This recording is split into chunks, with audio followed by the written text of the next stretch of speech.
ನಮ್ಮ ಹೊಲದಲ್ಲಿ ಬೆಳೆದ ಬೆಳೆಯನ್ನು ಸತ್ತಿಲ್ಲದ ಕದ್ದು ಐದುರಿನ ಅಳತೆಯಲ್ಲಿ ಇಟ್ಟುಕೊಂಡಿರುವೆ ಆ ಮಗನೇ. ಮರಳಿ ಕೊಟ್ಟರೆ ಸರಿ, ಇಲ್ಲದಿದ್ದರೆ ನಿನ್ನ ವಿದಾಯ ಹೇಳುವೆ. ನರಸಿಂಹ ಸ್ವಚ್ಛನಿಂದ ಮಾತನಾಡಿದರೆ ಅರಿದು ಹಾಕುವೆ ನಿನ್ನ ನಾಲಿಗೆಯನ್ನು. ಯಾವ ಕಪ್ಪು ಯಾವ ಈರುಳ್ಳಿ ದಾರಿ ತಪ್ಪಿ ಬಂದಿದ್ದೀಯ ಮಗನೇ ಎತ್ತರ. ದಾರಿ ತಪ್ಪಿಲ್ಲ, ತಪ್ಪುವುದಿಲ್ಲ. ನಿನ್ನ ಹೊಲಕಟ್ಟು ಬುದ್ಧಿ ನನಗೆ ಚೆನ್ನಾಗಿ ಗೊತ್ತು.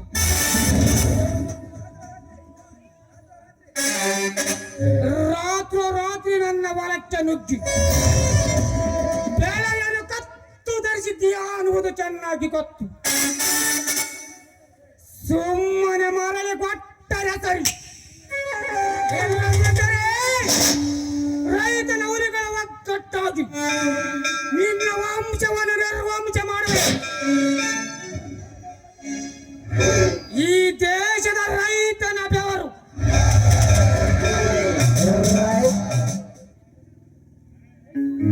ರೈತ ಹುಲಿ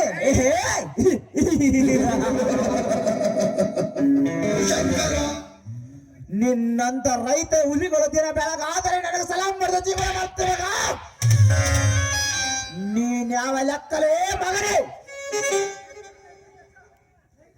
ರೈತರ ಕಷ್ಟ ರೈತರಿಗೆ ಗೊತ್ತು, ಮತ್ತಾರಿಗೆ ಗೊತ್ತಾಗುವುದಿಲ್ಲ.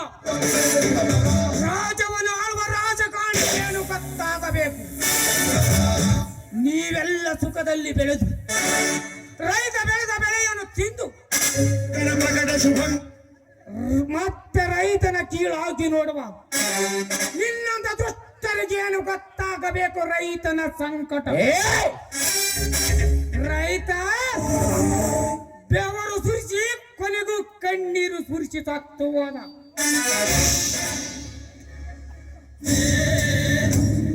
ರೈತನೇ ದೇಶದ ಉಸಿರು ಅನ್ನುವ ಈ ಸರ್ಕಾರ ರೈತನಿಗೆ ಕಷ್ಟವಿದ್ದಾಗ ಯಾವ ಸರ್ಕಾರ ಮುಂದೆ ಬಂದಿತು? ಸರ್ಕಾರವನ್ನು ಆಳುವ ರೈತನ ಉಳಿಲಾನು.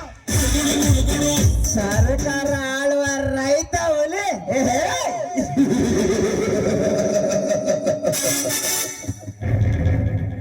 ಕಟ್ಟಿಕೊಂಡ ಹೆಂಡತಿನ ಆಳಲಾರದ ಈಗಿನ ಜನ ಇಡೀ ಸರ್ಕಾರವನ್ನು ಮಾಡ್ತಾರೆ.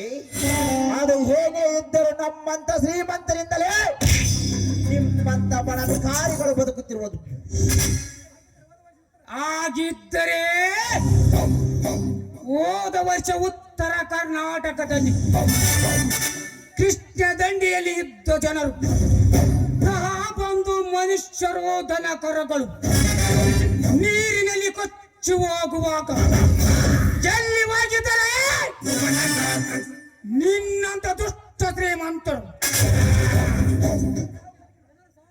ಜನರು ಸಾವು ಬದುಕಿನ ಮತ್ತೆ ಹೋರಾಡುತ್ತಿರುವಾಗ ಯಾವ ಸರ್ಕಾರ ಮುಂದೆ ಬಂದಿತ್ತು? ರೈತನಿಗೆ ಯಾವ ಸರ್ಕಾರ ಚಿಕಿತ್ಸೆ ಕೊಟ್ಟಿತು? ಬೆವರು ಸುರಿಸಿದ ರೈತ ರಕ್ತದ ಕಣ್ಣೀರು ಸುರಿಸಿ ಸತ್ತು ಹೋದ. ಏ ತಮ್ಮ ಪರಮೇಶಿ, ಏ ತಮ್ಮ ನರಸಿಂಹ, ಹಿಂಗೆ ಹಾಕಿತ್ತೇಳಕತ್ತಪ್ಪ. ನಮಗ್ ಸುಮ್ನೆ ನಮ್ ಗೌಡಿ ಹೇಳಿದಂಗೆ ಕೇಳ್ಕೊಂಡು ಸುಮ್ನೆ ಮನೆ ನಡೆಯಪ್ಪ. ಏ ಪರಮೇಶಿ, ಮೊಟ್ಟೆಗಳ ತಲೆ ಹಾಕಿದರೆ ತಲೆಯನ್ನು ಕಡ್ದು ಹಾಕುವ ಮಗನೇ ಆಗ್ತಾರ. ನರಸಿಂಹ, ಈ ವಿಕ್ರಾಂತಗೌಡನ ಸಪ್ಪದ ಈ ವಿಕ್ರಾಂತಗೌಡನ ವೇದಿಸುವುದು ಅಷ್ಟೊಂದು ಸುಲಭವಲ್ಲ. ಯಾವ್ದಾರು ಹಾಕಿಕೊಂಡರೆ ಮಗನೇ, ಏ ಗೌಡ, ನಾನಿಲ್ಲದ ಸಮಯದಲ್ಲಿ ನನ್ನ ಹೊಲಕ್ಕೆ ನುಗ್ಗಿ ಬೆಳೆಯನ್ನು ಕತ್ತರಿಸಿದೆಯಲ್ಲ ಮಗನೇ. ಒಂದು ವೇಳೆ ಆ ಜಾಗದಲ್ಲಿ ನಾನೇನಾದರೂ ಇದ್ದಿದ್ದರೆ ಬೆಳೆ ಕತ್ತರಿಸಲ ಬಂದವರ ರುಂಡವನ್ನು ಕತ್ತರಿಸಿ ಪಾರ್ಸಲ್ ಮಾಡಿ ನಿನ್ನ ಮನೆಗೆ ಕಳಿಸುತ್ತಿದ್ದೆ. ನನ್ನ ಮಕ್ಕಳು ನಾನಿಲ್ಲದಿರುವಾಗ ಬಂದಿದ್ದೀರಾ? ನರಸಿಂಹ, ಅದನ್ನೇ ನಾನೇ ಮಾಡಿದ್ದೀನಿ ಅನ್ನೋದಕ್ಕೆ ನಿನ್ನ ಹತ್ರ ಏನಿದೆ ಸಾಕ್ಷಿ? ಸಾಕ್ಷಿ ಇದೆ ಗೌಡ, ಸಾಕ್ಷಿ ಇದೆ.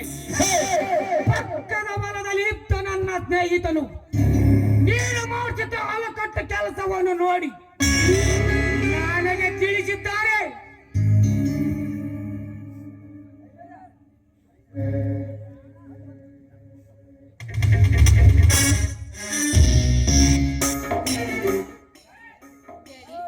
ಡ್ಯಾಡಿ, ಏನಿದೆ ಜಗಳ?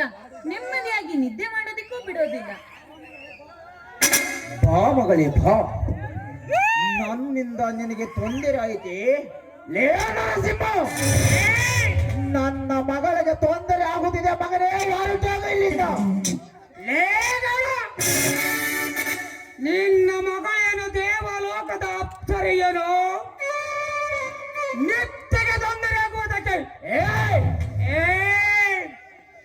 ಮೈ ಮುರಿದು ಹೊಲದಾಗ ಬಿಸಿಲಲ್ಲಿ ಕೆಲಸ ಮಾಡಿದ್ರೆ ಗೊತ್ತಾಗುತ್ತೆ ಶ್ರೀಮಂತಿಕೆ ದರ್ಪ. ಏನೋ ಬಡ ಬಿಕಾರಿ, ನಾನು ಹೊಲದಲ್ಲಿ ಕೆಲಸ ಮಾಡಬೇಕೆ? ನಿನ್ನಂತದೆಷ್ಟೋ ಬಡ ಬಿಕಾರಿಗಳು ನಮ್ಮ ತೋಟದಲ್ಲಿ ಕೆಲಸ ಮಾಡ್ತಿದ್ದಾರೆ, ನಮ್ಮ ಹೊಲದಲ್ಲಿ ಕೆಲಸ ಮಾಡ್ತಿದ್ದಾರೆ, ದುಡಿತಿದ್ದಾರೆ. ಈ ನಮ್ಮ ಹೊಲದಲ್ಲಿ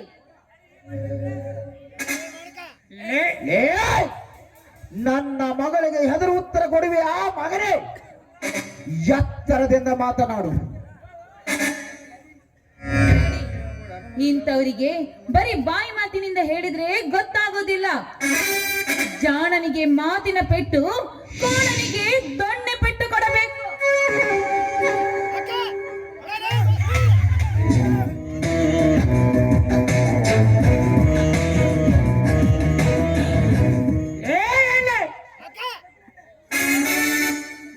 ಶ್ರೀಮಂತ ಸೊಕ್ಕಿನ ಎಣ್ಣೆ ನಿನ್ನ ತಂದೆಗಿದ್ದಷ್ಟು ನಿನಗೆ ಸೊಕ್ಕು ಇದೆ. ನಿಮ್ಮಂತ ಶ್ರೀಮಂತರ ಸೊಕ್ಕು ಅಡುಗೂಸದಕ್ಕೆ ಸಿಡಿದಷ್ಟು ಬಂದಿದ್ದಾನೆ ಈ ಸಿಂಹ ನರಸಿಂಹ. ಲೇ ಬಿತ್ತೆ, ನಿನ್ನ ಕೈಯನ್ನು ಮನೆ ಕೆಲಸ ಮಾಡುವುದಕ್ಕೆ ಉಪಯೋಗಿಸು. ಪುಟ್ಟಿನ ದರ್ಪದಿಂದ ಕೈ ಎತ್ತಿದರೆ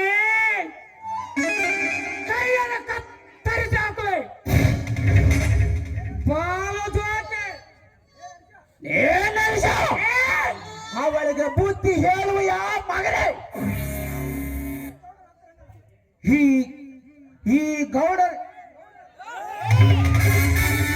ಗೌಡನ ಅಂತರಂಗದ ಯುದ್ಧಕ್ಕೆ ಕೈ ಹಾಕಿದ್ದೀಯ.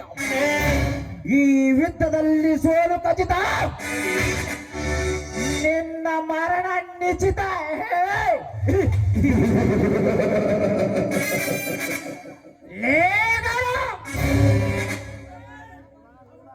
ಆ ಮಹಾಭಾರತದ ದುರ್ಯೋಧನ ಎಷ್ಟು ದುರಹಂಕಾರದಿಂದ ಮೆರೆದಾಡಿದವು. ಆದರೆ ಅವರ ಸಾವು ಬಲಶಾಲಿ ಭೀಮನಿಂದಲೇ ಆಗಬೇಕಾಯಿತು. ನೀನು ಎಷ್ಟು ಗರ್ಜಿಸಿದರು ಎದರದ ಬಹದ್ದೂರಿಯಾಗಿ ಆ ಭೀಮನಂತ ನಿನ್ನ ರಕ್ತ ಕುಡಿಯಬೇಕಾಗುತ್ತದೆ. ಮಗನ ಎತ್ತರ ಪ್ರಾರಂಭವಾಗಿದೆ. ಕುರುಕ್ಷೇತ್ರ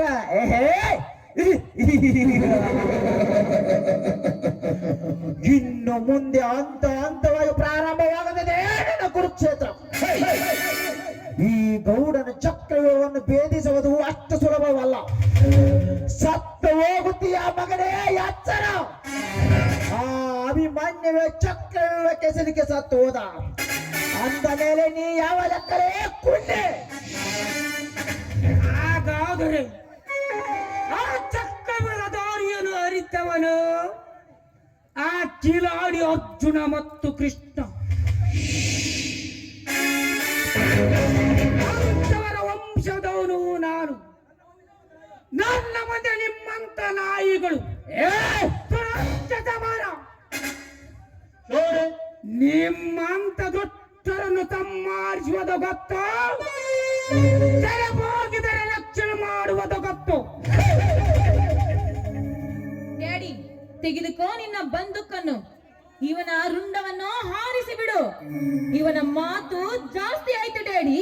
ಇವ ಈ ಕೊಬ್ಬಿದ ದೇಹವನ್ನು ಕತ್ತರಿಸಿ ತುಂಡು ತುಂಡಾಗಿ ಮಾಡಿ ನಮ್ಮ ಮನೆಯ ನಾಯಿಗಳಿಗೆ ಹಾಕಬೇಕು.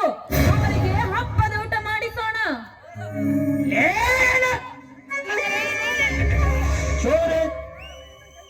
ಅಂದ ವಯಸ್ಸು ಅಹಂಕಾರ ಜಾರಿಗೆ ಶಾಶ್ವತ ಅಲ್ಲ. ನಿನ್ನಂತ ಕೊಬ್ಬಿನ ಎಣ್ಣಿಗಾಗಲಿ, ಕಾಡಿನಲ್ಲಿ ಓಡಾಡುತ್ತಿರುವ ಪ್ರಾಣಿಗೆ ಆಗಲಿ, ಚೆನ್ನೆಂದರೆ ಕೈ ಎತ್ತಿ ನಮಸ್ಕಾರ ಮಾಡುವುದು ನಮ್ಮ ಭಾರತೀಯ ಸಂಸ್ಕೃತಿ. ಅದನ್ನು ಉಳಿಸಿಕೋ. ಜೇನುದ್ದ ಬಟ್ಟೆ ಹಾಕಿ ನಾಡಿನ ಸಂಸ್ಕೃತಿಯನ್ನು ಮಣ್ಣು ಪಾಲು ಮಾಡುವ ನಿನ್ನಂತ ಸಜ್ಜನ ಹೆಣ್ಣಿಗೆ ಇಷ್ಟು ಕೊಬ್ಬಿರಬೇಕಾದರೆ ಮೀಸೆ ಒತ್ತ ಗಂಡದು ನಾನು. ನನಗೆಷ್ಟಿರಬೇಕು? ನಿನ್ನಂತರಿಂದಲೇ ತುಂಬಿದ ಸಂಸಾರ ಸರ್ವನಾಶ.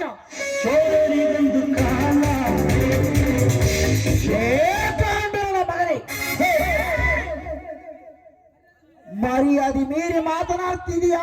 ಎಚ್ಚರ, ಮುಗಿಯುತ್ತಲೇ ಮಗನೇ ನಿನ್ನ ಆಯುಷ. ಎಂಟಿದೆ ಬಂಟ ಕೊಡ ನಾನು. ನಿನ್ನ ಬಂದುಕ ನನ್ನ ದೇಹವನ್ನು ಏನು ಮಾಡಲ್ಲ, ಮಾಡುವುದಕ್ಕೆ ಆಗಲ್ಲ. ಏ ಬಚ್ಚ, ಗಾಂಡು ಎಂದಲ್ಲ, ನನ್ನ ಗಂಡ ಸ್ಥಾನ ನಿನ್ನ ಮಗಳನ್ನು ಒಂದು ರಾತ್ರಿ ಕಳಿಸು ತೋರಿಸುತ್ತೇನೆ. ನನ್ನ ಮಗಳನ್ನು ಕಳಿಸಿ ಯಾರು ನನ್ನ ಮಗನೇ? ಎಷ್ಟೋ ಬಡ ಹೆಣ್ಣು ಮಕ್ಕಳೊಂದಿಗೆ ಸರಸವಾಡಿ ಸಾಚಿದೆಯಾ? ಅದನ್ನು ನೆನೆಸಿಕೊಂಡರೆ ರಕ್ತ ಕಥ ಕಥ ಕಥನ ಕುದಿಯುತ್ತದೆ. ಕೊನೆದಾಗಿ ಹೇಳುತ್ತಿರುವಲೇ, ನನಗಾದ ಅನ್ಯಾಯವನ್ನು ನ್ಯಾಯದ ಕಥವಾಗಿ ಸರಿಪಡಿಸಿದರೆ ಒಳ್ಳೆಯದು. ಇಲ್ಲದಿದ್ದರೆ ಅನ್ಯಾಯವನ್ನು ಅನ್ಯಾಯವಾಗಿ ಕಿತ್ತಿಕೊಳ್ಳಬೇಕಾಗುತ್ತದೆ. ಮಗನ ಎತ್ತರ.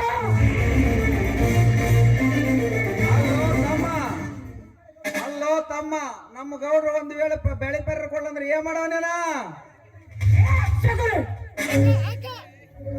ಇದರಲ್ಲಿ ನಿನ್ನದು ಪಾಲು ಇದೆ ಅನ್ನೋದು ನನಗೆ ಚೆನ್ನಾಗಿ ಗೊತ್ತ.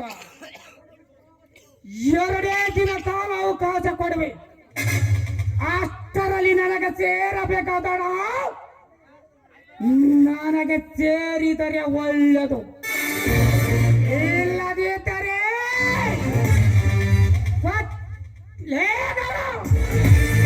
ಕೊಚ್ಚಿ ಹಾಕುವೆ ಮಗನೇ, ಹುಚ್ಚು ನಾಯಿಗೆ.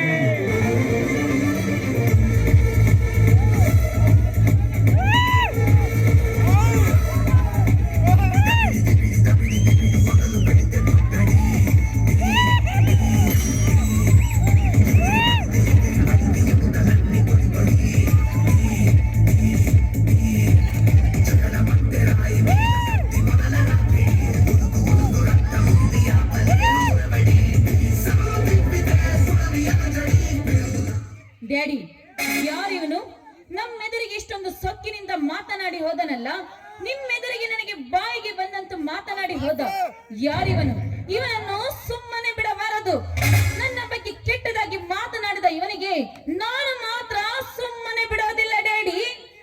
ಸಮಾಧಾನ ಮಾಡಿಕೋ ಮಗಳೇ, ಸಮಾಧಾನ ಮಾಡಿಕೋ. ಊರಿಗೆ ಹರೆ ಬಂದಿದೆ ಎಂದು ಸುಮ್ಮನೆ ಬಿಟ್ಟರೆ ಅದು ನಮ್ಮನ್ನೇ ಗುದ್ದುತ್ತದೆ. ಅದಕ್ಕೆ ಮೂಗದ ರಾತಿ ನಾನು ಹೇಳಿದಾಗಿ ಕೇಳುವಾಗ ಮಾಡುವೆ. ಸ್ವಲ್ಪ ಕಾದು ನೋಡು.